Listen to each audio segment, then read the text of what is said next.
વાત છે, દીકરો છે ને એ માના બંધનમાંથી છૂટતો જ નથી.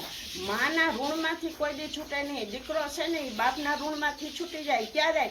કે જ્યારે બાપ મરે ત્યારે કાંધે બેહાડી અને લઈ જાય સોનાપુરીએ, ત્યારે એના ઋણમાંથી છૂટે.